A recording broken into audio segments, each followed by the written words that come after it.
I want to pass on Secretary Napolitano's regrets for not being here today.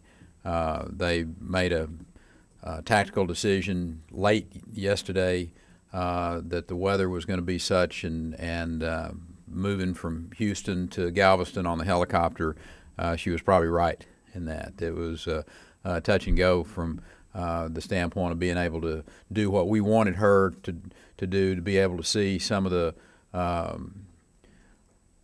leftover impact, if you will, of Hurricane Ike. But we had a very good conversation at 10:30 this morning, which we talked about a number of the issues that we brought up in the commission meeting, and particularly these county judges and mayors, city officials, and the funds being able to be approved.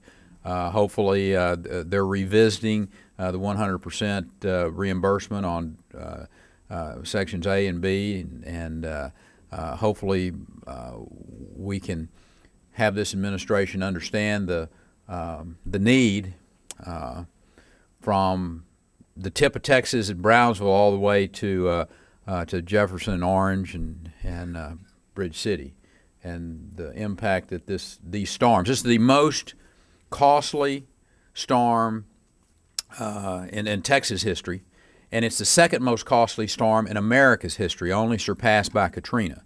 And as each day goes by, my fear is that this is a storm season that our friends in Washington have forgotten about. I've got great concerns that Texas is going to be forgotten from the standpoint of being able to help these communities that have some great needs that are not being fulfilled. And I want to say my deep personal gratitude to this commission for the work that they have done. They've been very devoted. They have researched the realities of the situation on the ground, and they've talked about a host of ways to improve this state. One of the things that you have heard about are the strategic interests of America that are along the Gulf Coast, and how we protect those interests into the future. One of the things that we're going to be asking the legislature to do while they are in session these next 70-plus days is to look at a long-term plan for the security, for the revitalization of the Gulf Coast of Texas, all the way from Brownsville to Jefferson. I think there are some potentials that will be great for Texas economically, long-term, where individual companies, we've got a great story to tell in Texas because of our business climate that we've got here. We still see people coming to this state. We want them, Lonnie, to be able to look at that Gulf Coast from Brownsville to Jefferson and know that because of some of the decisions that were made by this commission and by our legislature and by the people of this state, that their resources will be protected. And I think if we do that, if we put that into place, then it will pay huge dividends for future generations of citizens of this state. I'm a firm believer that no one knows better how to take care of the needs of their citizens than the local officials. That's the reason I ask you all to come. You're uniquely positioned to provide the insight and to make the recommendations based on reality. I'm confident that this report, Robert, is going to solidify our state's position as a trendsetter in disaster management, recovery, preparedness. One of the reasons I wanted Secretary Napolitano to come today was so that she can see the absolute best in America. And that's what this group reflects. If they want to see the state that is best prepared, that knows how to deal with disasters, Texas is the place to come. And as our legislators work through this 81st session, I'm going to encourage them to focus on our past with their eye on the future. The devastating impact that this last hurricane season had on this state. Frankly, we can't afford another season like this. And we certainly want to give our federal counterparts the opportunity to do what's right for Texas. And Ted, I really appreciate you being here today and for carrying that message back to the Texas delegation and their work on the Congress and with the administration. We're 3 months away from hurricane season starting again. That's the disconcerting reality that we face. A lot of our state is still prime target for wildfires. We're still very dry across a lot of the state.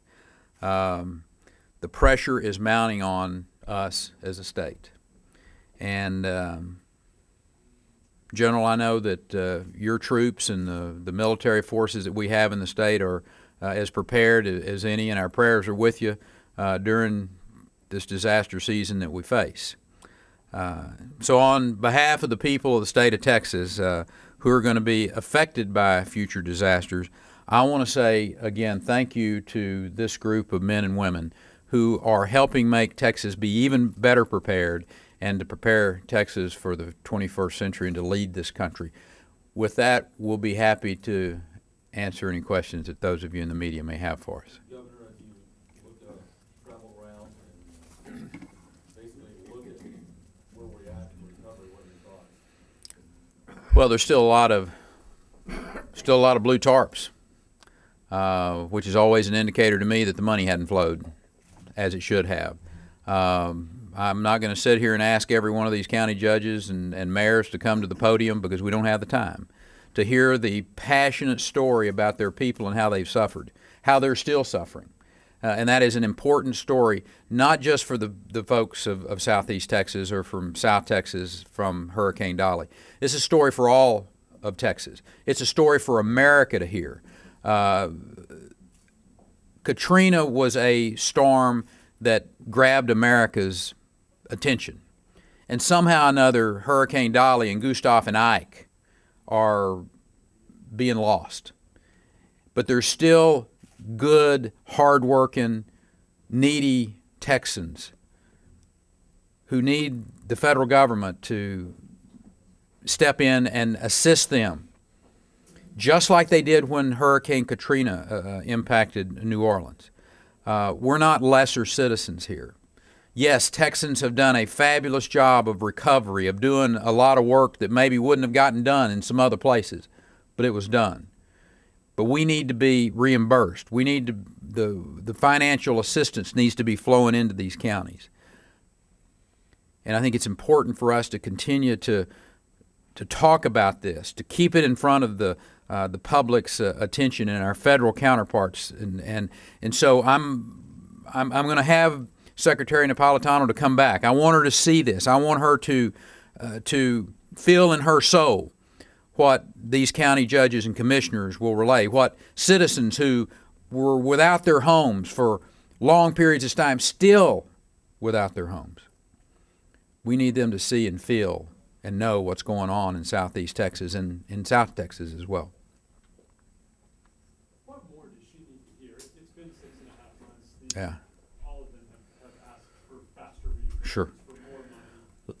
She knows this is a problem. Yeah. What more can we ask? Ted, I understand that, and no one is as frustrated as I am with the federal government and their slowness. But the fact of the matter is, she hadn't been in that office but for 30 days, so I'm willing to give her a little bit of slack.